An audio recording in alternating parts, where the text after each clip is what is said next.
تو اس کا مطلب سر پر پانی بہانا ٹھیک ہے، اور ایسے ہی غسل کرنا بھی ٹھیک ہے، جیسا کہ رسول اللہ صلی اللہ علیہ وسلم کی حدیث میں آتا ہے. عائشہ فرماتی ہیں ان عائشہ کان النبی صلی اللہ علیہ وسلم یدرکہ الفجر فی رمضان من غیر حلم فیغتسل ویصوم. حضرت عائشہ فرماتی ہیں کہ نبی کریم صلی اللہ علیہ وسلم رمضان میں فجر کو اس حال میں پاتے کہ آپ اپنے جماع کے سبب جنبی ہوتے، پس پھر غسل کرتے اور روزہ رکھتے. یعنی آپ روزے کی حالت میں پہلے روزہ رکھ لیتے تھے، پھر آپ غسل فرماتے. تو اس کا مطلب ہے روزہ رکھ کر غسل کیا جا سکتا ہے، اس میں کوئی حرج والی بات نہیں ہے. سر پر پانی ڈالا جا سکتا ہے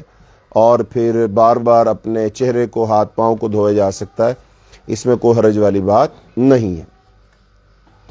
آگے یہ مسئلہ ہے کہ اگر روزے کی حالت میں جو نوجوان لوگ ہیں، مرد حضرات ہیں، اگر روزے کی حالت میں انسان مرد کی شرمگاہ سے کوئی مزی نکل آئے، کوئی قطرات نکل آئے، یعنی پیشاب کے علاوہ کوئی چیز نکل آئے، اور یا پھر کوئی مرد سویا ہوا ہو تو پھر اس کو احتلام ہو جائے، تو کیا اب اس سے اس کا روزہ ٹوٹ جائے گا؟ یعنی احتلام سے روزہ ٹوٹ جائے گا، یا اس کے شرمگاہ سے مزی نکلنے سے، ودی نکلنے سے کیا اس کا روزہ ٹوٹ جائے گا؟ تو اس کا جواب یہ ہے کہ اس سے روزہ نہیں ٹوٹے گا اور نہ ہی اس کا روزہ مکروہ ہوگا. حضرت عبداللہ بن عباس رضی اللہ تعالی عنہ فرماتے ہیں کہ الصوم مما دخل ولیس مما خرج، رواہ البخاری. عبداللہ بن عباس اور حضرت اکرمہ فرماتے ہیں کہ روزہ کسی چیز کے جسم میں داخل ہونے سے ٹوٹتا ہے، جسم سے خارج ہونے سے نہیں ٹوٹتا. اس کو امام بخاری رحمۃ اللہ علیہ نے روایت کیا ہے. تو اب یہ جو مزی ہو یا پھر احتلام ہو تو اس سے جسم سے کوئی چیز نکلتی ہے لیکن اسے ٹوٹتی نہیں ہے. ہاں یہ بات آگے آئے گی کہ کن کن چیزوں سے روزہ ٹوٹ جاتا، تو اس میں آئے گا کہ اگر انسان کی مرد کی شرمگاہ سے اس کو وہ جمع کر بیٹھتا ہے یا پھر وہ مشت زنی کرتا ہے تو اس کے ساتھ وہ منی خارج کرتا ہے، تو پھر اس سے اس کا روزہ ٹوٹ جائے گا، اس سے باقی نہیں رہے گا. چاہے جائے کہ اس میں جسم سے چیز نکلی ہے لیکن اس سے بہرحال روزہ ٹوٹ جائے گا، اس کی الگ سے نس موجود ہے. پھر یہ ہے کہ سر میں تیل لگانے، کنگھی کرنے یا آنکھوں میں سرما لگانے سے روزہ مکروہ نہیں ہوتا، اس سے روزہ نہیں ٹوٹتا. اس کے ساتھ ساتھ اب اگر کوئی خاتون ہے اور وہ کھانا پکاتی ہے اور اب اس کو کھانا پکاتے ہوئے معلوم نہیں ہو رہا کہ بھی اس نے نمک ڈالا ہے نہیں ڈالا، اب اگر نمک نہیں ڈالا ہوگا تو تب بھی کھانا صحیح نہیں پکے گا اور بے ذائقہ پکے گا، اور اگر دوبارہ نمک ڈال دیا تو نمک زیادہ ہو جائے گا، تو اس صورت میں بھی کھانا بھی خراب ہو جائے گا، اور اوپر سے جو مہمان آئے ہوئے ہوں گے وہ یا پھر میاں جو ہے وہ ناراض ہو جائے گا. تو کیا اب وہ روزے کی حالت میں ہنڈیا چکھ سکتی ہے یا نہیں چکھ سکتی ہے؟ تو اب اس کے بارے میں یہی ہے کہ وہ خاتون روزے دار ہونے کی وجہ سے کہ وہ ہنڈیا چکھ سکتی ہے، ہنڈیا وہ چکھ سکتی ہے، اس میں کوئی حرج والی بات نہیں ہے، چونکہ اس نے تو چکھنا ہی ہے نا، اور چکھ کر اس نے اس چیز کو باہر نکال دینا، اس کو نگلنا نہیں، حلق سے نیچے لے کر اس نے نہیں لے کر جانا ہے، تو باہر نکال دینا. تو جیسے ہم کلی کرتے ہیں تو کلی کر کے منہ میں پانی تو ہم ڈالتے ہیں لیکن اس کو باہر نکال دیتے ہیں، مسواک بھی کرتے ہیں تو اس کو ہم باہر تھوک دیتے ہیں، تو لہذا اس سے روزہ نہیں ٹوٹے گا اگر وہ ہنڈیا وغیرہ چکھ لیتی ہے. تو اس بارے میں حضرت عبداللہ بن عباس فرماتے ہیں کہ ہانڈی یا کسی چیز کا ذائقہ معلوم کرنے میں کوئی حرج نہیں. قال ابن عباس لا بأس ان يتطعم القدر او الشيء، تو اس سے روزہ نہیں ٹوٹتا. ایسے ہی کنگھی کرنا اور تیل لگانا، اس سے روزہ نہیں ٹوٹتا، سرما لگانے سے روزہ نہیں ٹوٹتا. صحیح بخاری میں ہے حضرت انس رضی اللہ تعالی عنہ، حسن اور ابراہیم نے کہا روزہ دار کے لیے سرما لگانا درست ہے. ایسے ہی اپنے سر پر بھیگا ہوا کپڑا ڈالنا روزے کی حالت میں وہ بھی درست ہے. وَبَلَّ ابن عمر ثوبا فَأَلْقَاهُ عَلَيْهِ وَهُوَ صَائِمٌ. حضرت عبداللہ بن عمر رضی اللہ تعالیٰ نے ایک کپڑا ترک کیا، اس کو بھگویا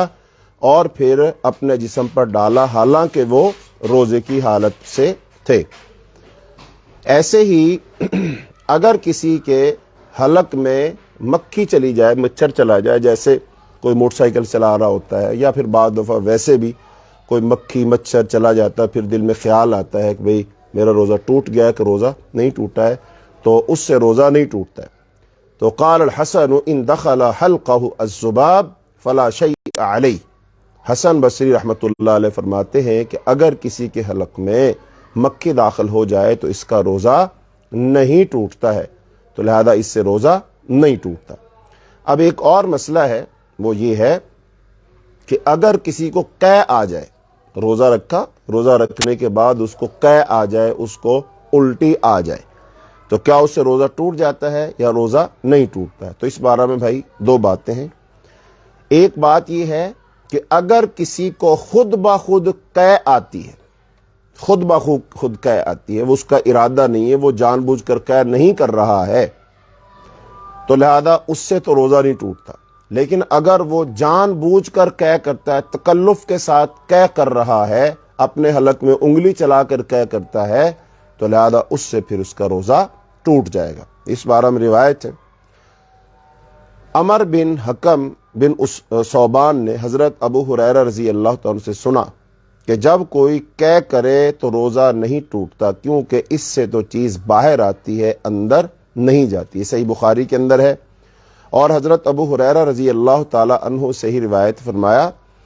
قال رسول اللہ صلی اللہ علیہ وسلم من زرعہ القیء وهو صائم فلیس علیہ قضاء ومن استقاء عمدا فلیقضی۔ یہ سنن ابی داؤد کی روایت ہے، حدیث نمبر 2380 نمبر حدیث۔ سنن ترمذی کے اندر بھی یہ روایت موجود ہے، سنن ابن ماجہ کے اندر بھی روایت موجود ہے، اور اس کا ترجمہ یہ ہے کہ رسول اللہ صلی اللہ علیہ وسلم نے فرمایا، جس شخص پر قے غالب آ گئی اور اس نے قے کر دی اس حال میں کہ وہ روزے سے تھا، تو اس پر قضا نہیں، اور جس نے ارادتاً قے کی وہ روزے کی قضا دے۔ تو اس سے ہی پتہ چلا کہ اگر آدمی خود قے کرے، جان بوجھ کر قے کرے، تو اس سے روزہ ٹوٹ جائے گا، اور جس بندے کو خود بخود قے آ جائے تو اس سے اس کا روزہ نہیں ٹوٹے گا۔ اب قے تھوڑی آئے، زیادہ آئے، منہ بھر کر آئے، بغیر منہ بھرے ہوئے آئے، تو بہرحال اس قے سے اس کا روزہ نہیں ٹوٹے گا جو خود بخود اس پر آ گئی، اس پر غالب آ گئی۔ مثلا کھانا کھایا، سحری کی ہوئی تھی، اچانک جو ہے دل متلاتا ہے اور جناب جی خراب ہوتا ہے، تو پھر اس کو قے آ جاتی ہے، تو ٹھیک ہے، تو اس سے روزہ نہیں ٹوٹے گا۔ لیکن ایک یہ ہے کہ انسان نے بہت کھا پی لیا اور پھر وہ جناب خود بخود قے کرتا ہے، تو لہذا یہ اس کے لیے درست نہیں ہے۔ تو ایک اور مسئلہ ہے، وہ یہ ہے کہ اگر کوئی شخص روزہ رکھے اور روزہ رکھ کر وہ اپنی بیوی سے وہ بغل گیر ہو جاتا ہے، اپنی بیوی کا بوسہ لے لیتا ہے، چوم لیتا ہے اپنی بیوی کو، تو کیا اس کا روزہ ٹوٹ جاتا ہے؟ تو اس سے روزہ نہیں ٹوٹتا ہے۔ اس بارے میں روایت ہے، فرمایا وَأَنْ عَائِشَةَ قَالَتْ كَانَ النَّبِيُّ صلی اللہ علیہ وسلم يُقَبِّلُ وَيُبَاشِرُ وَهُوَ صَائِمٌ وَكَانَ أَمْلَكَكُمْ لِإِرْبِهِ۔ حضرت عائشہ فرماتی ہے کہ رسول اللہ صلی اللہ علیہ وسلم بوسہ لیتے اور مباشرت کرتے اس حال میں کہ آپ روزے سے ہوتے، اور آپ لوگوں میں سے سب سے زیادہ اپنی خواہشات پر قابو رکھنے والے تھے۔ اور ایک روایت میں یہ ہے، وہ عائشہ قالت ان کان رسول اللہ صلی اللہ علیہ وسلم لا يقبل بعض ازواجه وهو صائم، کہ رسول اللہ صلی اللہ علیہ وسلم اپنی بعض ازواج کا روزہ دار ہونے کے باوجود بوسہ لے لیا کرتے تھے۔ یہ دونوں باتیں صحیح بخاری کے اندر موجود ہیں۔ تو اس کا مطلب رسول اللہ صلی اللہ علیہ وسلم روزہ رکھ کر روزے کی حالت میں اپنی بیوی سے وہ بغل گیر بھی ہو لیا کرتے تھے، معانقہ بھی کر لیتے تھے، گلے بھی لگا لیتے تھے، اور بوسہ بھی دے دیا کرتے تھے، چوم بھی لیا کرتے تھے، تو اس سے روزہ نہیں ٹوٹتا ہے۔ لیکن ایک روایت آتی ہے جس میں یہ مسئلہ بیان کیا گیا ہے کہ آپ صلی اللہ علیہ وسلم نے ایک شخص کو اجازت دی اور ایک شخص کو اس کی اجازت نہیں دی۔ اب اس بارہ میں وضاحت یہی ہے کہ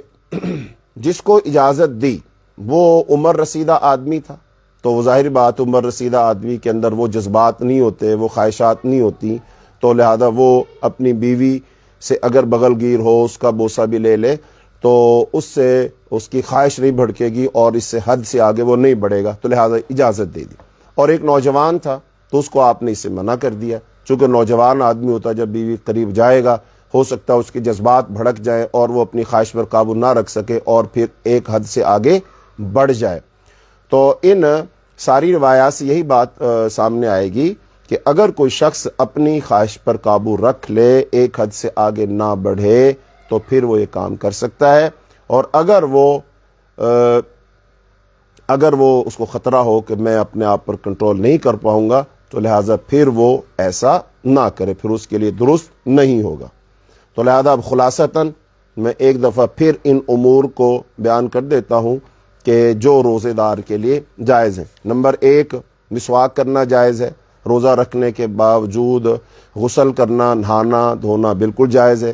بیوی کا بوسہ وہ لے سکتا ہے اگر وہ اپنی خواہش پر قابو رکھتا ہے۔ بھول کر کھا پی لینے سے روزہ مکروہ نہیں ہوتا، نہیں ٹوٹتا، اور پھر غسل کر لینے سے نہیں ہوتا۔ اور اسی طرح اگر بطور علاج کے وہ حجامہ کرواتا ہے، جیسا کہ آج کل بہت حجامہ ہوتا ہے، لوگ کرواتے ہیں، سینگی لگوانا بھی کہتے ہیں، اسے پچنا بھی کہتے ہیں، عربی میں حجامہ کہتے ہیں، اگر وہ بھی لگوا لیتا ہے تو اس سے روزہ نہیں ٹوٹتا، چونکہ حضرت عبداللہ بن عباس فرماتے ہیں ان النبی احتجم وہو محرم واحتجم وہو صائم، کہ آپ صلی اللہ علیہ وسلم نے احرام اور روزے کی حالت میں سینگی لگوائی ہے، آپ نے حجامہ کروایا۔ ایسے ہی اگر خود بخود آ جائے تو اس سے روزہ نہیں ٹوٹتا، کنگھی کرنے اور تیل لگانے سے روزہ نہیں ٹوٹتا، خوشبو سونگھنے کے ساتھ روزہ نہیں ٹوٹتا، سرما لگانے سے روزہ نہیں ٹوٹتا، بھیگا ہوا کپڑا سر پر ڈالنے سے روزہ نہیں ٹوٹتا، ہنڈیا کا نمک وغیرہ چکھ لینے سے روزہ نہیں ٹوٹتا، اگر حلق میں کوئی مکھی وغیرہ داخل ہو جائے تو اس سے روزہ نہیں ٹوٹتا، اور اگر ٹوتھ پیسٹ وغیرہ استعمال کر لی جائے تو اس سے بھی روزہ نہیں ٹوٹتا۔ اب اس میں اگر ہم تھوڑا سا آگے جائیں گے تو کچھ میڈیکل کے سے متعلق مسائل ہیں، مثلا کوئی ایسا انجیکشن لگوایا جائے کہ جو بخار کا ہو یا درد کا ہو تو کیا اس سے روزہ ٹوٹ جاتا ہے؟ تو اس بارے میں ایک اصولی بات ذہن میں رکھ لینی چاہیے، اور وہ یہ ہے کہ جو چیز خوراک ہو یا خوراک کے متبادل ہو، خوراک کی متبادل ہو، تو اس سے روزہ ٹوٹ جائے گا، لہذا وہ کسی بھی طریقے سے جسم میں داخل کی جائے تو اس سے روزہ ٹوٹ جائے گا۔ لیکن اگر کوئی چیز خوراک نہیں ہے، خوراک کے متبادل نہیں ہے، اور وہ پھر معدے تک بھی نہیں پہنچ رہی ہے تو اس سے روزہ نہیں ٹوٹے گا۔ مثال کے طور پر کسی کے کان میں درد ہے، داڑھ میں درد ہے، گردے میں کوئی پین ہو رہی ہے، تو اب وہ انجیکشن لگا لے تو اس سے روزہ نہیں ٹوٹے گا، ایسے انجیکشن سے روزہ نہیں ٹوٹے گا، چونکہ یہ اس کے خوراک کے متبادل نہیں ہے۔ تو یہ ایک مسئلہ تھا، تو وہ میں نے کہا یہ بھی ساتھ۔ باقی میڈیکل کے جو مسائل ہیں نا، جدید میڈیکل کے مسائل اور روزہ، اس پر ایک ہم چھوٹا سا کلپ آپ کو بنا کر بھیجیں گے، اس کو پھر آپ سنیے گا۔ تو اللہ رب العالمین سے دعا ہے اللہ تعالی ہمیں قرآن و سنت کے مطابق زندگی گزارنے کی توفیق عطا فرمائے۔ آپ سب سے آخر میں گزارش یہ ہے کہ ہمارا چینل ہے جس کے ذریعے سے ہم آپ سے بات چیت کر رہے ہیں، آپ کو یہ پیغامات پہنچا رہے ہیں، اور ہمارے یوٹیوب چینل کا نام ہے Kahf studio TIT82 by professor Tahir Islam Tahir. تو اس کو سبسکرائب بھی کریں اور شیئر بھی کریں، اس غرض کے ساتھ کہ آپ کے لیے بھی صدقہ جاریہ ہو اور ہمارے لیے بھی صدقہ جاریہ ہو۔ ہم یہ ساری چیزیں ریکارڈ کرتے ہیں، آپ تک پہنچاتے ہیں،